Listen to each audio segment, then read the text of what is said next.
Introduction. The recent boom in AI-powered tutoring, from chatbot homework helpers to gamified math apps, promises individualized learning, but most of these consumer-grade tools aren't designed for schools. In fact, a 2025 study found that about 67% of high school students now use AI tools like ChatGPT, yet experts warn that unmonitored AI can do more harm than good without teacher guidance. School districts, by contrast, operate under strict procurement policies, privacy laws, and accountability standards. This creates a gap.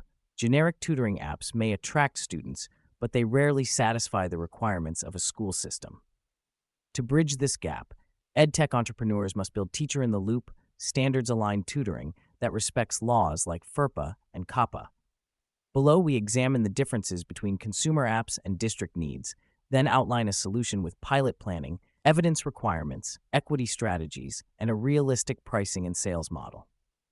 District procurement, privacy and accountability. School districts carefully vet every technology purchase. As one district tech leader put it, "We're supporting teachers and kids. We need to know what works, what we can afford, and what is sustainable."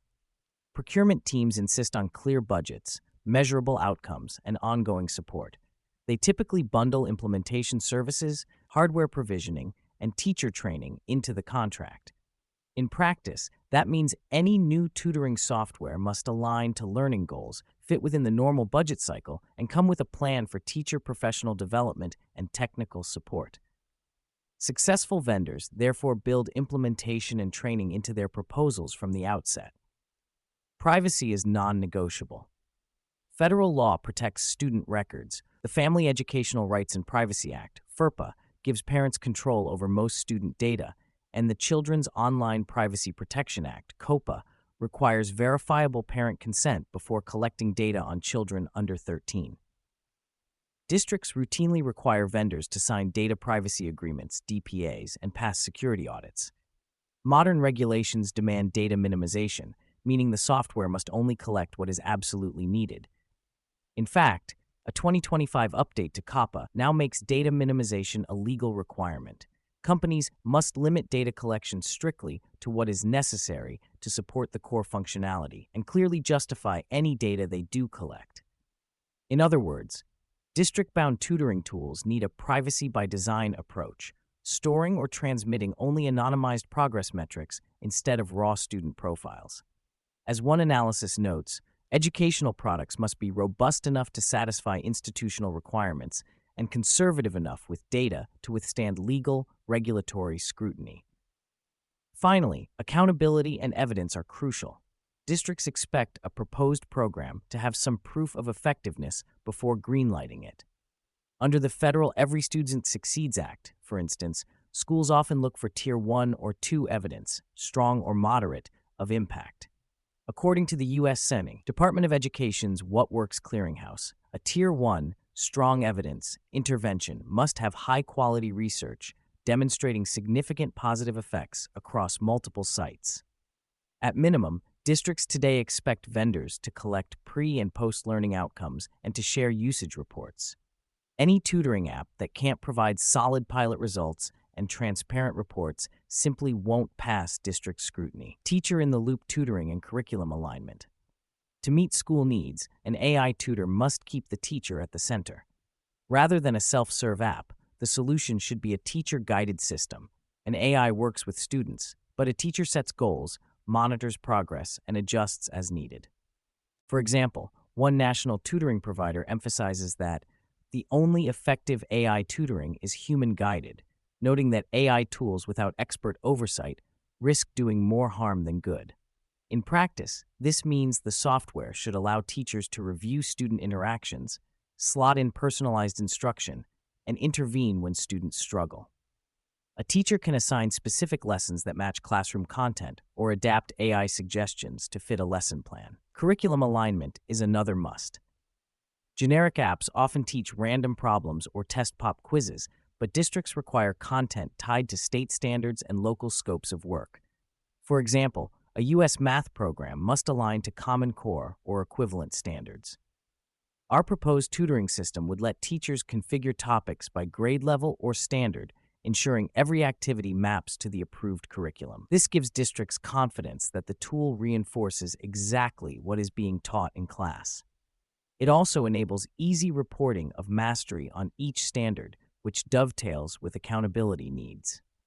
Progress dashboards and reports are essential for teacher accountability. The software should include real-time dashboards for educators showing each student's progress, time on task, skills mastered, and remaining learning gaps. Teachers and administrators need to see who is using the system and how well it's working. For example, a dashboard might flag students who haven't improved in weak areas or who need extra help, allowing teachers to act. Such analytics not only support classroom instruction, but also satisfy procurement teams. The district can track usage statistics and learning gains at any time. By contrast, most consumer apps only report to the individual user with no oversight. At the same time, the design must protect student privacy. We recommend data minimization features like pseudonymizing student profiles for back-end processing and storing only aggregate performance metrics. For instance, the app might use local installations in a school's network or browser so that individual names never leave the school server. COPPA and FERPA allow schools to be school officials that share data with vendors under contract, but that privilege comes with the rule that the data must be used only for authorized educational purposes. Our tutor would comply by, say, deleting or archiving raw logs after analysis, requiring no marketing consents, and forcing parental consent for any account creation when required. In short, privacy is baked into the product, a point highlighted by experts who note that building privacy-compliant EdTech systems is not simply a matter of adding a cookie banner, but of deliberate design choices at every step. Pilots and evidence standards. Before a district signs on, it will want a pilot program with clear evaluation criteria. An effective pilot plan should be co-designed with the district. Define a timeline, e.g. a semester or year, select representative classrooms, and specify success metrics up front, for example, improved test scores or fluency on targeted skills. Teachers in the pilot should be trained to use the system and to provide feedback. Studies have found that many district pilots are often informal and lack structured feedback. We must do better. Build in teacher surveys, student interviews, and usage data into each pilot. Quarterly checkpoints should assess both qualitative feedback, teacher satisfaction, and quantitative impact, assessment results. These pilots should meet rigorous evidence standards. As noted, ESSA defines evidence tiers that districts increasingly demand.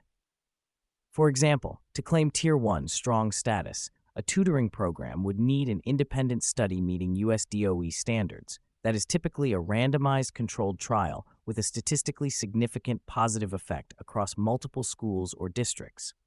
Tier 2, moderate, might allow quasi-experimental designs with good controls. In any case, our goal should be to partner with education researchers to produce a solid efficacy study. Even if initially we launch with lower tiers, Tier 3 or 4, which emphasize plausibility of the program's theory, the roadmap must clearly show how the company will generate higher-level evidence over time. Buyers will also look for familiarity with evidence frameworks. One recent review emphasizes that EdTech leaders should survey the evidence levels of their interventions against international standards and be transparent about their research plans. In practical terms, this means we should prepare white papers or case studies and possibly seek third-party validation, e.g. recognition by the What Works Clearinghouse or other EdSurge IES clearinghouses. Equity and access considerations. A responsible tutoring solution must also advance educational equity. That means first acknowledging the digital divide. Not all students have reliable internet or devices at home. For example, East Baton Rouge Parish, LA, addressed this by deploying 1,500 Chromebooks with connected mobile data for students lacking Wi-Fi, meaningfully addressing the digital divide in a 79% low-income district. Similarly, our product might offer an offline mode or be optimized for low bandwidth, ensuring students without home internet can still practice. We may even bundle our software with hardware or connectivity solutions in high-need areas or partner with device providers. We must also design for learner diversity. The platform should support multiple languages and accessibility features, screen readers, adjustable fonts, etc., so that English language learners and students with disabilities are not left out. The AI should be audited to avoid bias, for example, avoiding content that privileges one dialect or cultural reference over another. And cost should not block access. We can build sliding scale pricing or free basic versions for Title I schools. In short, equity means proactively ensuring all students, regardless of income, disability, or background, can use and benefit from the tutoring. Per-student pricing, sales cycles, and packaging. In terms of business model, school-ready EdTech is typically sold on a per-student or per-license basis. Investors and vendors note that subscription pricing in K-12 often varies by district size and scope. A sensible approach is an annual subscription fee per student, for example, a certain dollar amount per student per year, possibly with multi-year contracts or volume discounts. For very small districts, we might offer flat rates. For large ones, scaled pricing tiers. As industry experts observe, it's often impractical to list a one-size-fits-all price on a website. Schools want a custom quote reflecting their size and needs. Timing is crucial. K-12 spending is highly seasonal. In fact, about 60 to 70% of all school technology spending occurs around the fiscal year rollover. That means most districts finalize budgets in late spring and then execute big purchases in the summer. Data confirm this pattern.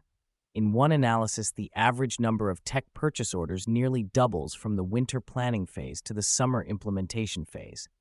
November is typically the slowest month. Districts are planning the next year then, while May through August see the heaviest buying. Practically, a vendor should target district outreach in late winter, early spring to influence next year's budget and finalize deals by June. Smaller renewals or trial programs can roll out in the off-season, but major contracts generally land in summer. Finally, packaging must align with funding streams. For example, since federal grants like Title I, Reading Math Improvement, and Title IV, STEM and Digital Learning, are major revenue sources, our product bundles could be designed to fit those categories. A literacy tutoring pack might explicitly tie to Title I goals, with lessons in reading comprehension. A STEM AI tutor suite could be pitched to Title IV planners. Similarly, ARP-ESSER funds can often be used for evidence-based tutoring, so our marketing should highlight that compliance. Packages may also include professional development hours, billable under Title II PD funds, or even hardware, sometimes covered under capital outlay budgets. In essence, we will offer tiered bundles, basic software, software PD, software devices, so that schools can mix and match according to how their technology and grant budgets are structured. Conclusion: consumer tutoring apps and serious school solutions serve different worlds. To succeed in K-12, an AI tutor must be educator-facing. It should empower teachers rather than replace them, align to mandated curriculum, and fit neatly into district operations. It must also meet hard requirements on privacy, COPPA FERPA, evidence, ESSA tiers, and equity, access for all students. By running careful district pilots, adhering to the latest research standards, and planning pricing and outreach around how schools buy technology, EdTech entrepreneurs can build AI tutors that both delight learners and satisfy administrators. All links to sources are available in the text version of this article. You can find the full article at marketgapideas.com. Thanks for listening. This episode was produced using Autopod.co, the platform that turns deep research into podcasts, articles, and SEO content automatically. If you want to create content like this for your brand or business, visit Autopod.co and see what automated content marketing can do for you.